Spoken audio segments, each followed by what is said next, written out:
बेफहमी हूँ, कहाँ से हो तुम? तो गुरुजी ने जवाब दिया, भक भोसड़ी के।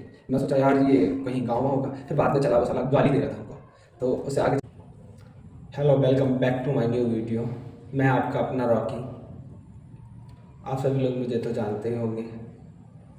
तो मैं आज आपके लिए एक ऐसी चीज़ बताना चाह रहा हूँ जिससे आप अपने पैसे को सेविंग्स में बदल सकते हैं और उसे एक अच्छी जगह पर इन्वेस्ट कर सकते हैं। मान लीजिएगा एक बार एक जंगल में एक शिकारी गुजर रहा था और उधर से एक शेर सामने से आ रहा था। तो आप सभी लोग समझो कि शेर सामने से आ रहा है, शिकारी सामने से गुजर रहा है, तो बीच में जो आया वो कौन था? तो आप ये बात का कमेंट करके ज़रूर बताएं और इससे आगे के लिए मेरी वीडियो को पूरा देखें और समझें। तो आगे जाते ही एक जंगल में मैं दूसरे जंगल में पहुंच गया हूँ। अब सीन शॉट चेंज है। तो मैं दूसरे जंगल में जैसे ही पहुंचता हूँ, वहाँ पर देखता हूँ एक भिक्षु। भिक्षु को तो जानते ही होंगे, बौद्ध धर्म में होते हैं जो। वो वहाँ पर तपस्या कर रहा था पहाड़ियों के बीच। तो मैं उसको देखा और मैं उससे पूछा, गुरुजी यहाँ क्या कर रहे हो आप? तो उसने बताया कि मैं यहाँ तपस्या करने में व्यस्त हूँ। तो मैंने बोला, अच्छा गुरुजी, तो आप कहाँ से हो? मैं पूछा उनको, are you fair from you, कहाँ से हो तुम? तो गुरुजी ने जवाब दिया, भक भोसड़ी के। मैं सोचा यार ये कहीं गाँव होगा, फिर बाद में चला वो साला गाली दे रहा था हमको। तो उससे आगे चलते हैं। एक बार मैं एक जंगल में फिर से पहुंच गया। मैं जंगलों में जा रहा हूँ। जंगल में जाते जाते आगे चल के एक मुझे ऐसा टाउन मिला। टाउन समझते हो ना, कस्बा। वो जंगल के बीच में बसा हुआ था, तो हम उसे कस्बा भी कह सकते हैं और आदिमानव का क्षेत्र भी कह सकते हैं, क्योंकि वहाँ पर जंगल ही था यार। तो मैं वहाँ पहुँचा और मैंने वहाँ एक बुजुर्ग, मतलब बड़ा बूढ़ा आदमी था, बुजुर्ग। मैं उससे पूछा, बाबा जी यहाँ क्या क्या फेवरेट है, मतलब फेवरेट बोले तो अच्छा और प्रसिद्ध। तो उसने बताया कि यहाँ का लौड़ा प्रसिद्ध है। मेरे को लगा ये गाली वगैरह है, बट नहीं, वो एक डिश का नाम लौड़ा था। जैसे कि आपने सुना होगा ब्लैक डॉग, ये भी एक दारू का नाम है, पता है ना आप सभी को। तो ऐसे ही एक डिश है इसका नाम लौड़ा है। तो ये ज़्यादातर मुझे नहीं पता कहाँ मिलती है, बट मैं वो कस्बे में गया, मैंने वहाँ के लोगों से पूछताछ की। फिर उन लोगों ने और बताया। मैं बोला यहाँ पुलिस स्टेशन कहाँ है, मुझे कंप्लेंट्स लिखवानी है।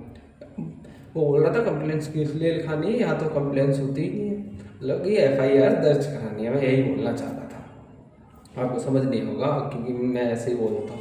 तो वहाँ पहुँचा, तब तक 1:30 आया पीछे से, उसने मुझे उठाया और एक राजा के पास ले जाके रख दिया। बोलता है ले थाने आ गया। बेटी चोद के, थाना किधर से लग रहा तुझे?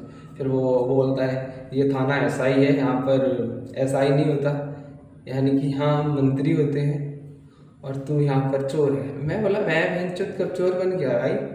फिर बोलता है तो चोर नहीं, तूने अभी लौड़ा डिश उठाया था ना वहाँ से, मतलब एक डिश का नाम बताया था मैं आपको लौड़ा, वही मैं खा लिया उठा के लौड़ा। तो तुम समझ रहे हो ना, वो एक रोल की तरह होता है लौड़ा से एक। सॉरी यार, लौड़ा नहीं नहीं नहीं। तो फिर मैं वहाँ से जैसे तैसे राजा से गुजारिश की और मैं वहाँ से निकल गया। फिर मैं थोड़ा और घूमते घूमते आगे पहुँचा। फिर मैं वहाँ देखा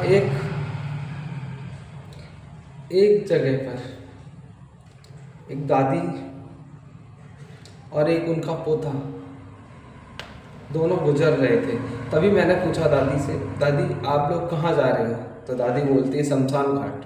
मैं बोला शमशान घाट क्या करना है दादी? कह रही मैं तो मर चुकी हूँ। बोले भट तुम मर चुकी हो, फिर ऐसे क्यों घूम रही? बोलती मैं अपने पोते के लिए ना लॉलीपॉप दिलाने गई थी। मैं बोला हाँ, मरे हुए लोग भी लॉलीपॉप खाए हैं? तो बोलती तुम ही खा सकते हो क्या? मैं बोला नहीं नहीं, ऐसी बात नहीं है, आप भी खा सकते हो। तभी फिर मैं आगे थोड़ा बड़ा और दादी बोली चल तुझे भी ले चलते हैं। मैंने बोला कहाँ दादी? बोलती है शमशान घाट। मैं बोला दादी बस मैं मरना नहीं चाहता, क्योंकि अभी मुझे जीना है।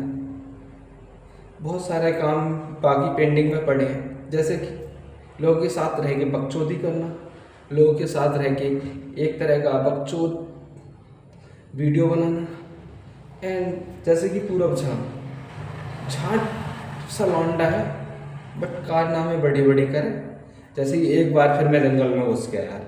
ना मेरी कहानी सुनो, तुम पूरी पूरी कहानी सुनोगे तो आप भी रो दोगे, बट क्यों ये बात तो आपको भी नहीं पता। फिर एक बार मैं और दूसरी जगह जा रहा था, एक जगह फिर से जंगल मिल गया। जंगल में जैसे ही घुसा तैसे ही एक मुझे भालू मिला। अब भालू बोल तो सकता नहीं है, अरे यार वो टाइम अलग था जब भालू बोलते थे, अभी नहीं बोलते। वो मेरे पे बस झपट्टा मारा, मतलब बोले तो मेरे ऊपर आया मेरे को मारने को। जैसे ही मैं उसको बोला भाग भैंचोद, वो भाग गया। उसे गाली समझ आती थी यार। फिर मैं वहाँ से निकलना चाहा, आगे जाके मुझे लोमड़ी मिली। लोमड़ी बोलती है, लोमड़ी बोलती क्यों है यार, उसे तो बोलना ही नहीं आता। तो फिर मैं ही बोला उसको चल तू आगे आगे, मैं पीछे पीछे आता। वो समझ गई यार और वो आगे आगे चल दी। मैं उसके पीछे पीछे पीछे पीछे बहुत दूर तक चला गया। तो आप सभी लोग समझ रहे हो ना, मैं फिर फुल बकचोदी कर रहा हूँ, फुल फेंक रहा हूँ। एक बार भाई एक बार की बात बताऊँ भाई आप सभी लोग। एक बार भाई मैं बहुत दूर एक घने जंगल में फंस गया था। वहाँ कैसे गया उसके पीछे का आपको अभी मैं स्टोरी बताता हूँ। उस स्टोरी में ये था कि भाई मैं एक दिन सुबह जल्दी उठ गया और मेरे घर वालों ने बोला थोड़ा टहल लिया कर, वॉक वॉक कर, मतलब बोले रनिंग रनिंग कर जाके और थोड़ा अपना हेल्थ पर ध्यान दे। तो मैं इसी को लेके मैं एक दिन सुबह 4:30 बजे उठ के और मैं दौड़ते दौड़ते दौड़ते दौड़ते दौड़ते एक जगह ऐसे जंगल में घुस गया जहाँ से निकलना मुमकिन ही नहीं, नामुमकिन था। तभी मेरे को दिमाग में एक आइडिया आया कि नामुमकिन बोलते हैं ना, निकलना पॉसिबल ही नहीं, इम्पॉसिबल है। तो मैं उसी में एक वर्ड ढूंढा इम्पॉसिबल का। I am possible. इम्पॉसिबल का मतलब होता है आई एम पॉसिबल, मैं कर सकता हूँ। तभी मैंने एक दिमाग लगाया और एक डंडी तोड़ी, डंडी बोले तो एक डंडा, और मैं उसके सहारे उसको घुमाते घुमाते घुमाते एक दूसरे गांव में पहुंच गया, जहां उन लोगों ने आज के टाइम में तो आपको पता है ड्रोन वाले चोर आ रहे हैं। तो उनने मुझे ड्रोन वाला चोर समझ के साला इतना मारा, आज भी कमर दर्द करती है यार। तभी यार मैं फिर वहाँ से जैसे तैसे भागा। आगे जाके एक आदिमानव का झुंड मिल गया, क्योंकि साला आदिमानव का टाइम था। ड्रोन वाले चोर आज थे, आदिमानव बहुत पहले थे। मैं यार फेंक रहा हूँ, सीधी बात है, सुन लो। तो भाई मैं जब वहाँ से निकला ना, तो भाई एकदम से एक हेलीकॉप्टर आया। और जब भी भाई हेलीकॉप्टर से एक रस्सी आई और एक उसके साथ सोल्जर आया। सोल्जर क्यों आया? क्योंकि मुझे बचाना था ना यार। तो फिर उसने मुझे पकड़ा और ऊपर ले जाके छोड़ दी। मैं बोला भैंचोद उठाया क्यों, जब मुझे मारना ही था। बोला नहीं मारना नहीं था, वो गलती हो गई, आप हाथ से फिसल गए। तो अभी यार आगे जाते जाते जाते जाते फिर मैं एक ऐसी जगह पहुंच गया जहाँ से आने में मुझे करीबन 3.5 से 4.5 घंटे लग गए। समझ रहे हो कितनी दूर चला गया, वो भी पैदल आया था कांडू। तो भाई फिर मैं आ गया अपने ऑन रोड हाईवे। तभी मुझे एक बाइक वाला भैया जाते दिखा। मैं उससे बोला भैया रोक। उसको मैं बोला भाई लिफ्ट दे दे, मुझे थोड़ा आगे तक जाना। तभी वो बोलता है चल कहाँ जाएगा बता मुझे। मैं बोला भोसड़ी के बिठाल दले पहले। फिर बोलता है चल ठीक है भाई बैठ। मैं बैठा। फिर मैं बोला भाई पलवल छोड़ दियो, वहाँ पर थोड़ा सा काम है, उसके बाद मैं यूपी निकलूँगा मेरठ होके। बोला अच्छा चल भाई मैं भी छोड़ दूँगा, चल चल। फिर मैं आगे बढ़ता गया। मेरठ आया, जैसे ही बरेली में एंटर करने वाला था तैसे ही फिर से मैं यार गायब हो गया। फिर मैं साला किसी दूसरे जंगल में पहुंच गया। भाई जंगल में पहुंचते बात खत्म नहीं हुई, बट वीडियो में आज इतनी करता हूँ मैं, वीडियो खत्म। कल दूसरी वीडियो लेकर आऊँगा, इससे भी इंटरेस्टिंग होगी। मैं अपनी लाइफ जर्नी बता रहा हूँ आप सभी लोग, आप सभी लोग मेरी लाइफ जर्नी को ऐसे सुने और मेरी वीडियो को लाइक और चैनल को सब्सक्राइब जरूर करें, वरना ये 2.5 किलो का हाथ है, लोहा पिघला के लल्ले खड़ी कर देता। तो चलते हैं।